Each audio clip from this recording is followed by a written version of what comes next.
For billions of years, the moon has been our silent witness. It has floated above every battlefield, every kingdom, every forgotten prayer whispered beneath the stars. Long before our machines, long before our science, it was the first mirror humanity ever knew, reflecting not only the sun, but our endless hunger to reach beyond ourselves. And yet, beneath that gentle glow lies a place utterly hostile to life, a desert colder than Antarctica, a silence deeper than any ocean trench, a land where shadows never lift and sunlight burns with unfiltered violence. No air to breathe, no water to drink, no shelter from the cosmic storm. The moon is not a companion.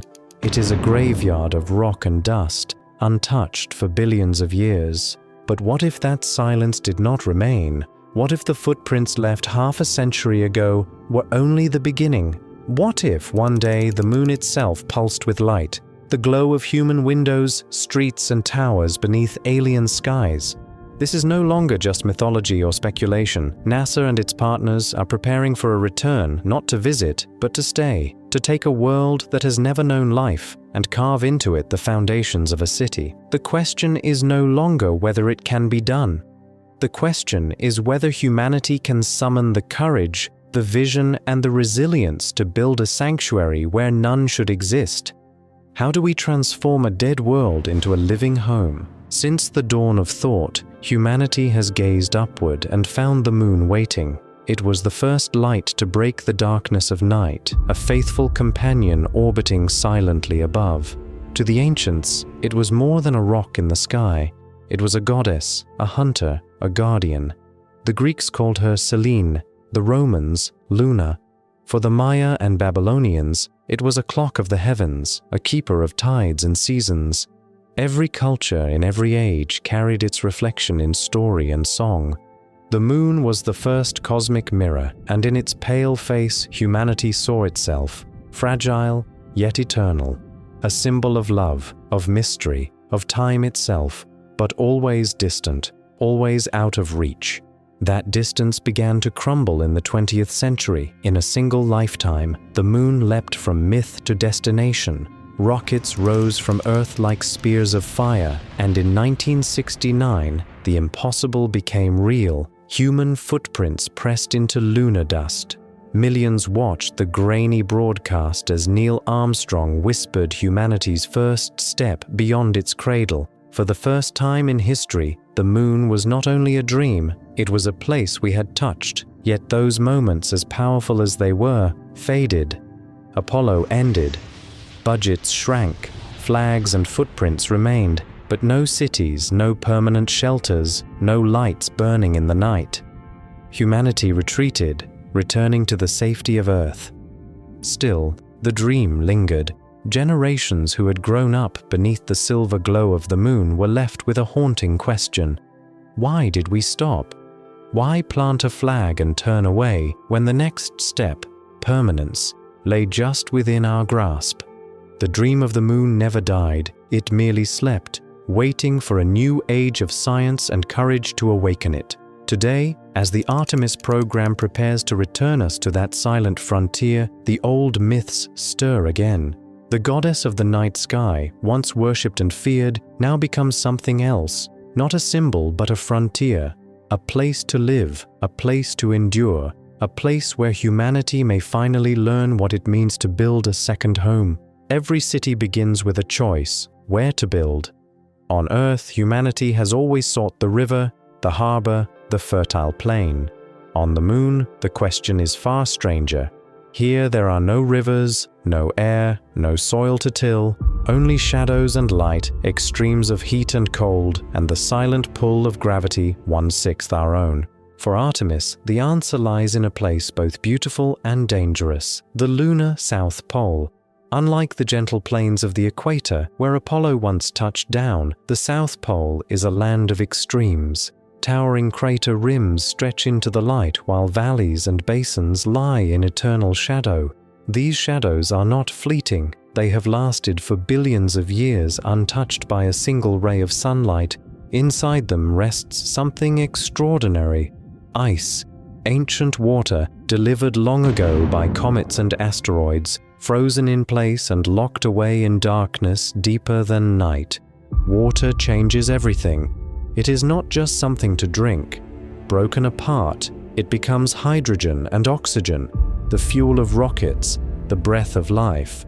With water, a barren outpost becomes a self-sustaining habitat. Without it, no city can endure. Yet water's gift is matched by peril. The shadows that protect it are colder than Pluto, plunging below -200 degrees Celsius. Machinery fails in such darkness. Batteries drain, metals crack, and only meters away, the ridges blaze in eternal light, flooded with sun, hot enough to bake stone. Here, the contrast between day and night is carved into the land itself. The South Pole is both promise and threat. It is where science sees a frozen record of the solar system's history, preserved in untouched ice. It is where engineers see the only resource that can sustain life beyond Earth. And it is where explorers will find their greatest trial: to carve a home in a place that has never known warmth.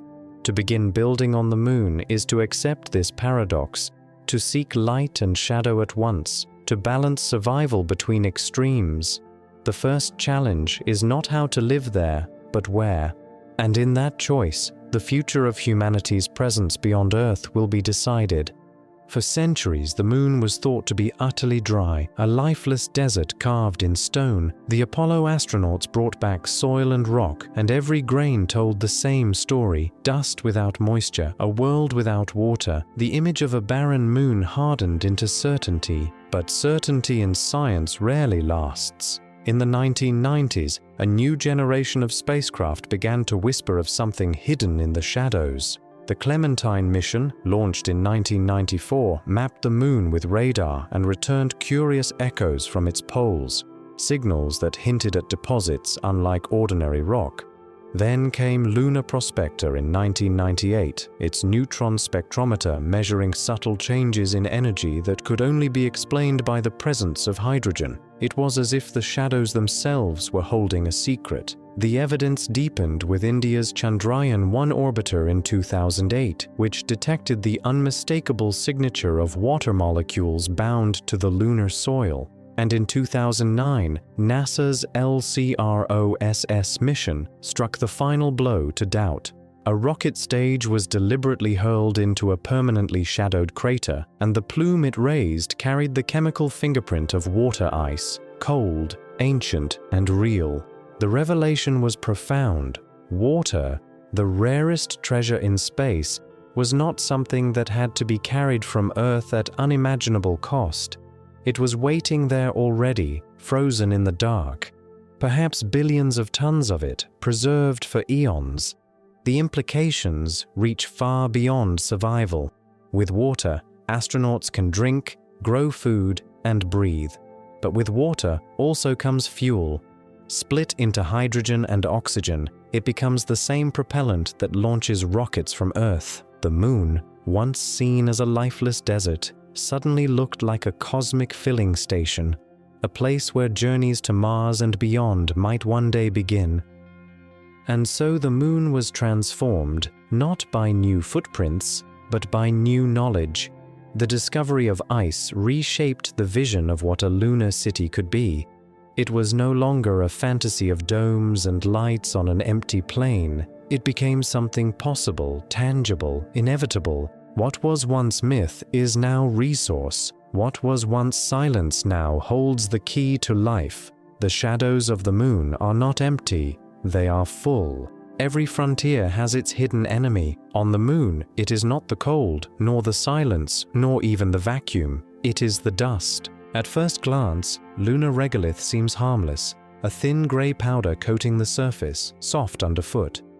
But Apollo astronauts discovered its true nature within hours of landing. Each grain is sharp, jagged, and unweathered, untouched by wind or rain. It clings to everything with static electricity, embedding itself in fabrics, sealing joints, and clouding visors. To walk on the moon is to be followed by a storm of invisible knives. Harrison Schmitt, the last man to step on the lunar surface in 1972, called the dust the #1 concern in returning to the moon. It shredded gloves, wore down seals, and filled the lunar module with a burnt, acrid smell when tracked inside.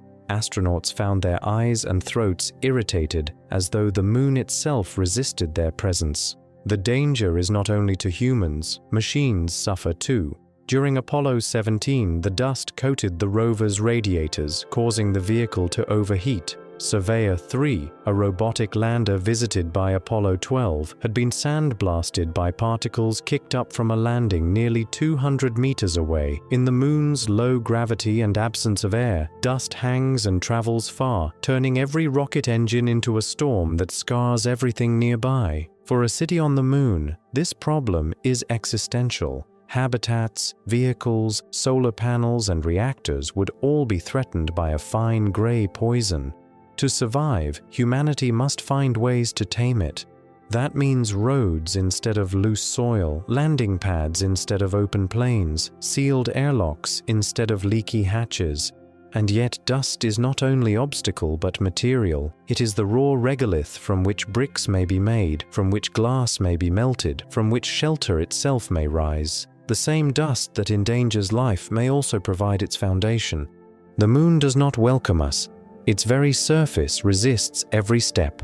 To build here, humanity must turn the enemy into an ally, or be driven away by the very ground beneath our feet. From the moment humanity first looked up at the night sky, the moon has been more than stone and shadow. It has been myth, mirror, and muse. Ancient peoples carved their calendars in its cycles, poets drew their metaphors from its glow, and dreamers cast their hopes upon its pale face. Then came Apollo, the sudden leap from myth to reality. For the first time, humans stood where gods and legends had once dwelled, yet that triumph was fleeting. The flags faded, the footprints gathered dust, and the dream of permanence slipped back into silence. Now, Artemis calls us forward again, no longer as visitors but as settlers. And with that call comes the first, most difficult decisions: where to build, how to endure, and what to risk. The lunar South Pole, with its frozen shadows and eternal light, offers both promise and peril. In its depths lies water, the rarest treasure in space, waiting to sustain life and fuel. But in its extremes lies danger, a frontier colder than any place on Earth, harsher than any wilderness known. And even if we reach it, the moon resists.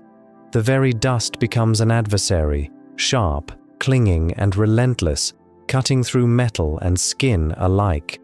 It is both threat and opportunity, both poison and material. To build here, humanity must learn to transform obstacles into foundations, melting regolith into roads, forging paths to still the storms of dust, and turning hostility into permanence. The first act of this journey ends not with answers, but with a truth. The moon will not give itself easily. Every step toward a city must be earned against silence, against shadow, against time itself. Yet in this struggle lies meaning.